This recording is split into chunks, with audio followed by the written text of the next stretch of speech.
நாய்க்கடி பிரச்சினை நாடாளுமன்றம் வரை எதிரொலித்திருக்கும் நிலையில் சேலத்தில் அவற்றுக்கான கருத்தடை மையம் மூடப்பட்டுள்ளது சிக்கலை அதிகரிக்கும் விதமாக உள்ளது. நாய்க்கடி பிரச்சனையில் முதலிடம். இப்படி வித்தியாசமான முன்னணியில் இருக்கிறது சேலம் மாநகராட்சி. மாநகராட்சி பகுதிகளில் மட்டும் சுமார் 40,000 நாய்கள் இருக்கிறதாம். இந்த மாவட்டம் முழுவதும் கணக்கிட்டால் நாய்களின் எண்ணிக்கை 1,00,000-ஐ தாண்டி நிற்கிறது.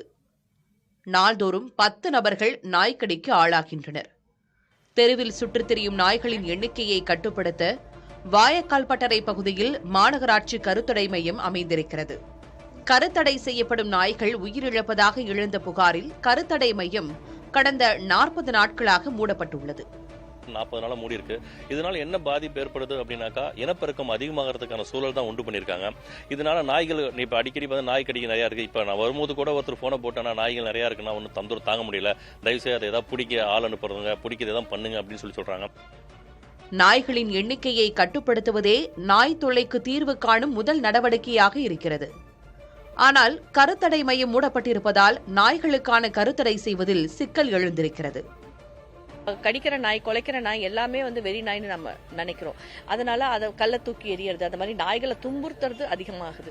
அந்த நாயை துன்புறுத்தும் போது கண்டிப்பா அது கொஞ்சம் குலைக்கிறதுக்கோ இல்லை துரத்துறதுக்கோ கடிக்கிறதுக்கான வாய்ப்புகள் இருக்கு. இது குழந்தைங்களுக்கு நம்ம அந்த விழிப்புணர்வை ஏற்படுத்தணும். மக்களுக்கும் சரி குழந்தைங்களுக்கும் நம்ம நாய்கள் கூட எப்படி பழகணுங்கிற விழிப்புணர்வு கொஞ்சம் இருந்தாவே இல்ல பாதி பிரச்சனை சால்வ் ஆயிடும். அதே மாதிரி நாய்கள் கடிக்கிற டைம்னு இருக்காது. எல்லா நாயும் எல்லா டைமும் கடிக்காது. அது மெயினா பாத்தீங்கன்னா இந்த மேட்டிங் சீசன், அந்த ஒரு மார்கழி மாசம் இல்ல மேட்டிங் சீசன், இந்த ஃபீமேல் டாக் பீரியட்ஸ்ல இருக்கும்போது அந்த டைம்ல அந்த சேர்க்கை சமயத்துல இன சேர்க்கை சமயத்துல நாய்க்கடிகள் கம்ப்ளைண்ட் அதிகமா இருக்கும். கருத்தடை அறுவை சிகிச்சை செய்வதால் எந்த ஒரு நாயும் உயிரிழப்பதில்லை என கால்நடை மருத்துவர்கள் கூறுகின்றனர். நாய்க்கடி பாதிப்புக்கு ஆளாவோர் தாமதமின்றி மேற்கொள்ள வேண்டிய சிகிச்சைகள் குறித்தும் அவர்கள் அறிவுறுத்துகின்றனர். நாய் கடிச்ச உடனே ஹாஸ்பிட்டல்ல போயிட்டு பண்றது.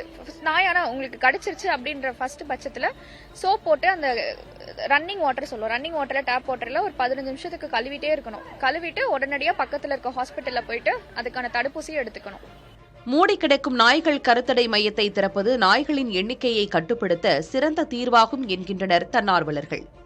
இதுகுறித்து சேலம் மாநகர மேயர் ராமச்சந்திரனிடம் கேட்டபோது, நாய்கள் இனப்பெருக்கத்தை கட்டுப்படுத்த கருத்தடை மையங்கள் சிறந்த முறையில் செயல்பட்டு வந்ததாகவும், சிலர் நீதிமன்றத்தில் தடை ஆணை பெற்ற காரணத்தில் மூட வேண்டிய சூழல் ஏற்பட்டதாகவும் தெரிவித்தார்.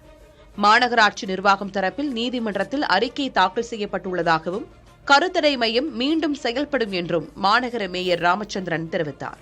புதிய தலைமுறைக்காக ஒளிப்பதிவாளர் சதீஷுடன் செய்தியாளர் மோகன்ராஜ்.